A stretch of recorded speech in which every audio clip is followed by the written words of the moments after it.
Հայաստանի կառավարությունը չի խուսափում հրապարակել Լեռնային Ղարաբաղի հակամարտության կարգավորման վերաբերյալ ԵԱՀԿ Մինսկի խմբի համանախագահների 2019 թվականի առաջարկությունը։ Ազգային ժողովում կառավարության այդ հարցուպատասխանի ընթացքում հայտարարեց վարչապետ Նիկոլ Փաշինյանը, պատասխանելով ընդդիմության մեղադրանքներին։ Վարչապետը հիշեցրեց նախկին դեպքերը, երբ նույն մեղադրանքները փոշիացել են իշխանության կողմից փաստաթղթերի հրապարակումից հետո։ Մի անգամ այդ փոცხի վրա կանգնեցին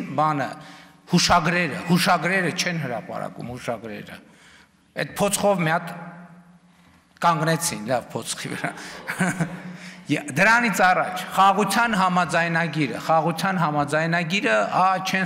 գնում էին, նայում էին, դուրս էին գալիս, ասենց քրտնաթոր ինտերվյուներ էին տալիս որ, այսինքն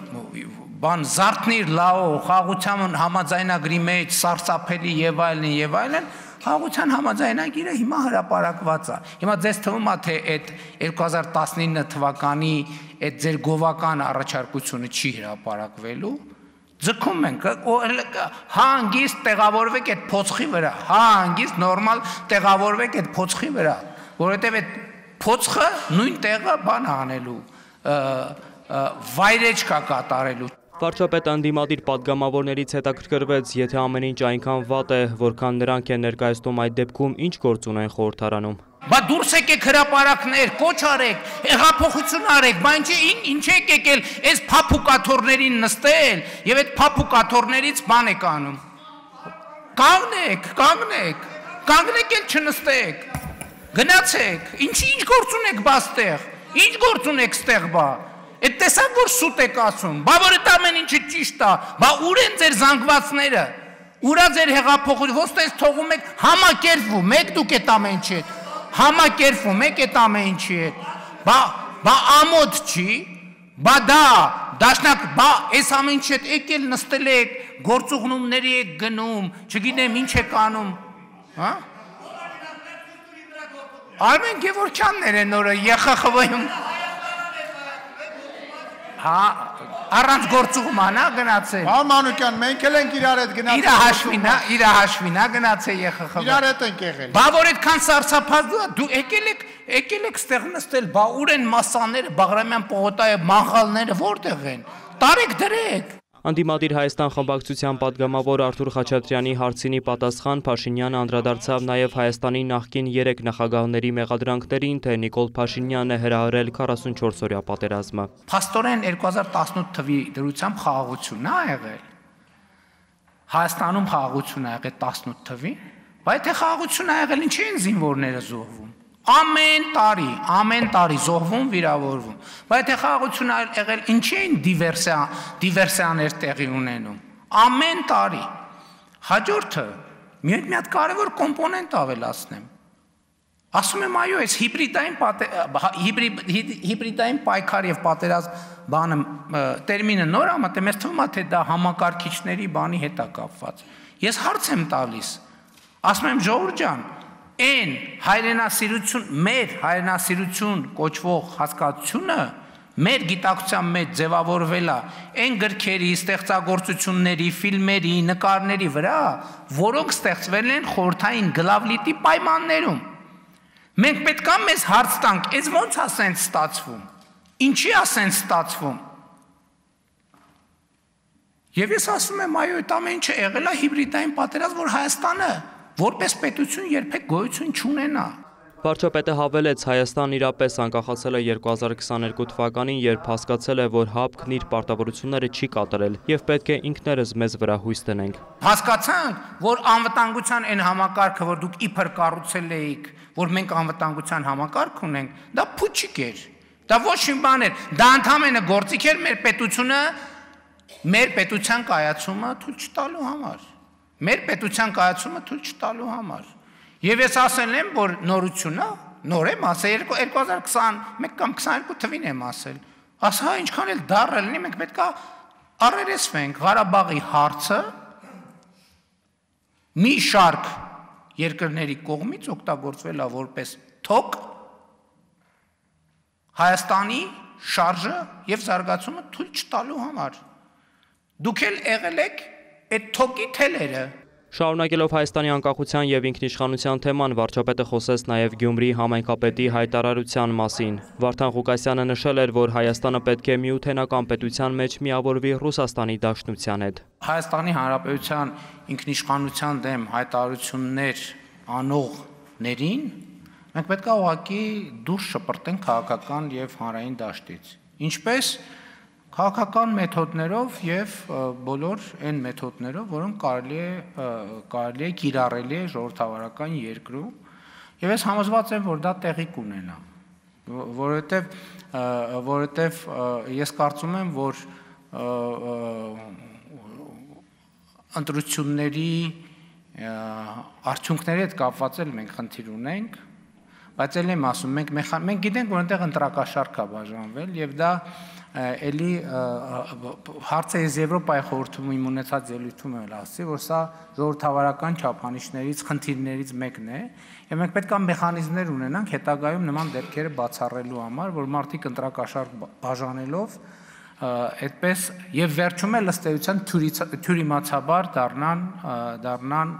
հասնեն այդ կարգավիճակին, բայց ես կարծում եմ, որ դա թյուրիմացություն է, որը հնդածս կշտկվի։ Եվ երևույթը, եւ հայտարարությունը, եւ հեղինակը։ Տարածաշրջանային կոմունիկացիաների բացման հարցում կառավարության դիրքորոշումը չի փոխվել, նշեց վարչապետը։ Նիկոլ Փաշինյանը վերահաստատեց համոզմունքը, որ 2025 թվականի օգոստոսի 8-ին Վաշինգտոնում ստորագրված համաձայնությունները պետք է օր առաջ կյանքի կոչվեն։ Խնդիրը հետեւյալի մեջ է, որ գիտեք, մենք ունենք ստորագրած եւ նախաստորագրած փաստաթղթեր։ Երբ որ հնչում են արտահայտություններ, որոնք չկան այդ թղթերի մեջ, օրինակ օգտագործվում է Զանգեզուրի միջանցք արտահայտությունը։ Լավ, մեր մոտ հարց է ծագում, որտեղից այդ արտահայտությունը։ Մենք բացում ենք, կարդում ենք այս թուղթը, որը ստորագրել ենք Վաշինգտոնում։ Այս երկու Ադրբեջանի նախագահի հետ այս թուղթը ստորագրել ենք, Միացյալ Նահանգների նախագահն էլ իր հերթին ստորագրել է։ Ստեղ կա տենց արտահայտություն, չկա տենց արտահայտություն։ Շատ լավ, խաղաղության եւ միջպետական հարաբերություններ հաստատելու մասին համաձայնագիր ենք նախաստորագրել։ Կա այնտեղ տենց արտահայտություն, չկա այնտեղ տենց արտահայտություն։ Երբևէ որևէ տեղում մենք ունենք ընդունած թուղթ, որտեղ նման արտահայտություն կա։ Չկա նման այդ արտահայտություն։ Հետևաբար դա ինչի համար է օգտագործվում։ Նիկոլ Փաշինյանը հավելեց, պետք է պարզաբանել նաև, թե Զանգեզուրի միջանցք եզրույթը աշխարհագրորեն ինչ տարածքի է վերաբերում։ Եթե օրինակ Ադրբեջանում այդ կերպ անվանում են, ենթադրենք Հորադիս Զանգելան ճանապարհը, այդտեղ մենք պետք է մեզ հարց տանք, դա մեզ հուզում է, թե մեզ չի հուզում։ Ես ասում եմ մեր երկրի եւ Ադրբեջան, նույնն էլ Ադրբեջանի պարագայում, իմիջիալը չստացվի, որ Ադրբեջանի պարագայում անուններ որոշողը Ադրբեջանն է, Հայաստանի պարագայում անուններ որոշողը Հայաստանն է։ Եվ սա արձանագրված է նաև այս թղթում, որովհետև մենք միմյանց ինքնիշխանությունը, տարածքային ամբողջականությունը, սահմանների անխախտելիությունը ճանաչել ենք։ Արտաքին քաղաքականության թեմայի շրջանակում անդրադարձ կատարվեց նաև հավասարակշռված եւ հավասարակշռման արտաքին քաղաքականությանը։ Վարչապետը կոնկրետ օրինակով ներկայացրեց, թե ինչ է այն իրենից ենթադրում։ Մենք կայացրել ենք ռազմավարական որոշում, որ մեր հաջորդ միջուկային ռեակտորը լինելու է փոքր մոդուլային։ Մենք դա բազմակողմանի քննարկում ենք ունեցել եւ այդ որոշումը կայացրել ենք։ Հիմա հաջորդ հարցը՝ ում հետ ենք մենք կառուցելու, ում հետ են գործընկերություն անելու։ Մենք մեր բոլոր գործընկերներին, ովքեր նման բան ունեն, նման տեխնոլոգիա ունեն կամ կարող են ունենալ, մենք բոլորին հարցրել ենք, ասել ենք դուք կնեղսրտեք, եթե մենք այս թեման քննարկենք նաև մյուսների հետ։ Բոլորը ասել են, որ ոչ։ Հիմա ինչ եմ ասում, որովհետև երբ որ ես գնում եմ Մոսկվա, ասում են վերջ, ուրեմն որոշվել է, որ Մոսկվայի Ռուսաստանի հետ է կառուցվում։ Միացյալ Նահանգների հետ հուշագիր ենք ստորագրում ու նոր գնում Մոսկվա, ասում են, բա հուշագիրը ստորագրեցին, ինչի գնացին Մոսկվա։ Գնում ենք Չինաստան, ասում են, բա չհասկացանք, հիմա այնա, մենք շատ թափանցիկ ասել ենք, որ այս պահին մենք ուզում ենք ստանալ առաջարկներ։ Եվ մենք այսօր նման խոսակցություն ունենք եւ Միացյալ Նահանգների հետ, եւ Ռուսաստանի հետ, եւ Չինաստանի հետ, եւ Հարավային Կորեայի հետ, եւ Ֆրանսիայի հետ։ Պատգամավորների հարցերի մի մասն էլ վերաբերում էր ներքաղաքական կյանքին։ Պատասխանելով պատգամավոր Նարեկ Բաբայանի հարցին, վարչապետը անդրադարձավ քաղաքացիական պայմանագիր կուսակցության վարչության եւ վարչության նախագահի օրեր առաջ կայացած ընտրություններին։ Վարչապետը նշեց, Հայաստանի կուսակցությունների մեծ մասում ղեկավար կազմը ձևավորում են 1 կամ 2 հոգի։ Կուսակցությունը ինքը պետք է լինի ամենաթափանցիկ գործող համակարգը, տեսեք օրինակ նույնը կա, չէ՞, մեր կուսակցության դրամահավաքի հետ կապված, բա այնով էր, այն մեկը կարմիր գլխարկով էր, բա այն մյուսնով էր, հələ մի րոպե այնտեղ մուկ ապակիներով մի հատ ավտո կանգնեց։ Իսկ կներեք, ու ոչ մեկին չի տակում, բա մյուս կուսակցությունները որտեղից են ֆինանսավորվում։ Չկա ընդհանրապես այդ հարցը, հասկանում եք։ Ով է ֆինանսավորում այդ կուսակցությունները, ինչ աղբյուրներից է ֆինանսավորում։ Եվ հասկանում մեր թափանցիկությունը օգտագործվում է մեր դեմ։ Մենք պետք է ժողովրդավարական երկիր ենք, ուրեմն մենք պետք է գտնենք մեխանիզմներ, որ այն կուսակցությունը, որ գործում է մեր երկրում, իրենք նույնպես համապատասխանեն ժողովրդավարության եւ թափանցիկության կանոններին։ Եվ դա կարող է ընդհանուր ընտրություններին մասնակցել, չմասնակցելու հնարավորություն տալ, չտալու հարց առաջացնի։ Թեմայի վերաբերյալ հարց ուներ նաև ընդդիմությունը, վարչապետը այս համատեքստում անդրադարձավ հատկապես խորհրդարանում ներկայացված կուսակցություններին եւ դաշինքներին։ Ես ուզում եմ տեսնեմ դաշնակցության նվիրատուների ցուցակը։ Ես ուզում եմ տեսնեմ պուի նվիրատվությունների ցուցակը։ Ուրա, որտեղ է։ Մի տվեք նայենք այդ նվիրատուների ցուցակը։ Դուք չունեք նվիրատու, որովհետև ձեզ նվիրատու չի, որովհետև դուք քաղաքական գործունեությամբ չեք ծավալում, որ մի հատ չարչարվեք նվիրատվությամբ։ Դուք զբաղված եք կոնսպիրատիվ գործունեությամբ, ես ենթադրում եմ, որ ինչ-որ երկրների բյուջեներից, բանից սակվոյաժներով ձեզ ֆինանսավորում են, դրա համար դուք չունեք այդ խնդիրը, չունեք նվիրատվություն եւ չունեք նվիրատվություն, դուք ունեք գուցե աշխատավարձ, որ գուցե ստանում եք ոչ միայն Հայաստանի Հանրապետությունից։ Դաշնակցությունը ամբողջ 2024 թվականի ընթացքում ըստ իրենց հայտարարագրի ստացել ընդամենը 1 նվիրատվություն 1,936,000 դրամի չափով, այն էլ բնամթերքով։ Իրանց հայտարարագիրն է, ուրիշ նվիրատվություն չեն ստացել, անդամավճար չեն վճարվել, նվիրատվություն չկա, 1 նվիրատվություն կա ընդամենը։ Ու ակնհայտ է, որ այս մարդիկ, ակնհայտ է իմ համար, որ ամբողջ ֆինանսավորումը ուղղակի ուրիշ կերպ անդանում։ Վարչապետը պատասխանեց նաև դաշնակցությունը փակելու վերաբերյալ ընդդիմադիրների մտահոգություններին։ Դաշնակցությունը փակելու իմաստը որն է։ Դուք ամեն օր դաշնակցությունը փակում եք։ Ինքը ես կարծում եմ, որ դաշնակցությունը փակելու անհրաժեշտություն չկա։ Դաշնակցություն փակելու անհրաժեշտություն չկա, որովհետև դաշնակցությունը ամեն օր ռեժիմով փակվում է։ Ասենց մի քիչ կձգի ու տենց հավերժ կփակվի։ Քաղաքացիական պայմանագիր խմբակցությունից Լուսինե Բադալյանը նշեց, դաշնակցական պատգամավոր Արծվիկ Մինասյանը հարցազրույցում հայտնել է, որ տարիներ առաջ 18 էջ ապացույցներով գործ է ուղարկել գլխավոր դատախազություն, որտեղ վարչապետ Նիկոլ Փաշինյանին մեղադրում է պետական դավաճանության մեջ։ Բա տենց փաստ ունենա քաղաքական ուժը եւ գա խորհրդանում նստի 2 հատ սութի հարստա թողի կեսից փախնի։ Հիմա իրանք պետք է բան անեն, բա եթե դա հասկանում եք օբյեկտիվ իրականություն, եթե իրանք այդպիսի փաստ կա եւ ապացույց կա,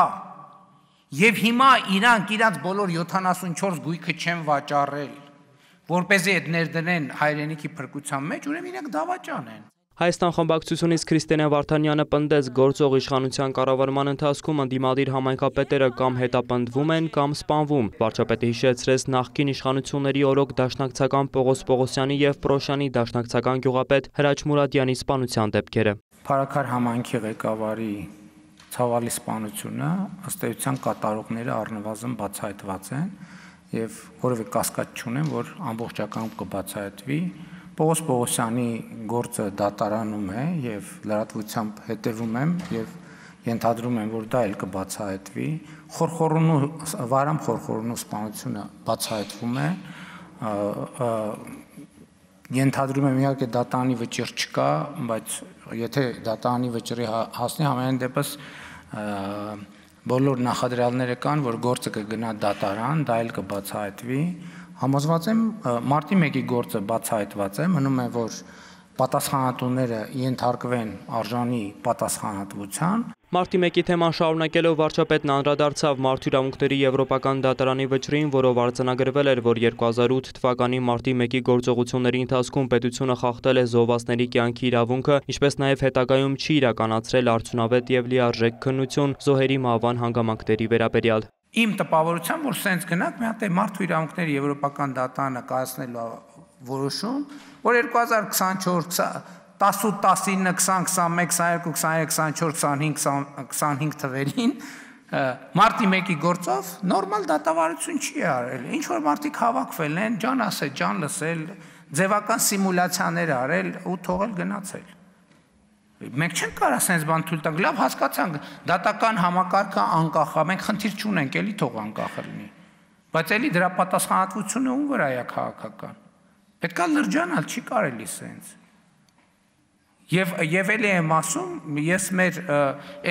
այսօրվա դատավարությունը գնում է այն նախկին դատավարության ճանապարհով, որ գնա Եվրոպական դատարանում ֆարսի կարգավիճակ ստանա։ Վարչապետը ընդգծեց, մի այդ վճռով շեշտվել է, որ մարդկանց պարզապես գնդակահարել են առանց կոնկրետ թիրախ ունենալու։ Հիմա մենք ընկել ենք վաղեմության ժամկետ, չգիտեմ ինչ վաղեմության ժամկետ։ Դա ահաբեկչական ակտ է, որը պետք է կոնկրետ գնահատականի արժանանա։ Ազգային ժողովում հարցուպատասխանի ընթացքում աշխատանքի և սոցիալական հարցերի նախարար Արսեն Թորոսյանն էլ լավ լուր հայտնեց անկանխիկ գործարքներ իրականացնող կենսաթոշակ և նպաստ ստացող քաղաքացիների համար։ Հունվարի 1-ից կբարձրացվի անկանխիկ վճարումների դեպքում հետվճարի սահմանաչափը 12-ից հասնելով 20%-ի։